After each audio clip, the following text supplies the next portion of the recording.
அடுத்தபடியாக திருமதி சாய் லட்சுமி பெருமாள் அவர்கள் சேலம் ஷீரடி சிவரூப சாய்பாபா பிரார்த்தனை கூடம் தெய்வீக சேவை விருதினை பெறுகிறார். திருமதி சாய் லட்சுமி பெருமாள் அவர்கள்.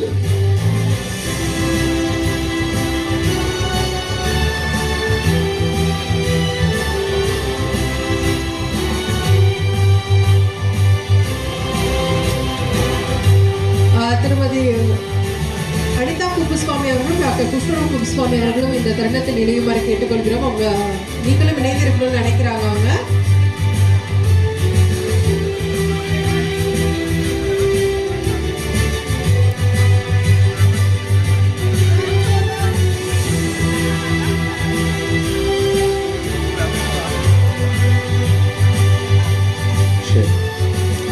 அடுத்தபடியாக திருமதி மல்லிகா ராமகிருஷ்ணன் அவர்கள் proprietor of Park Manor catering service women entrepreneur award பெறுகிறார் பிசினஸ் கேட்டகரியில.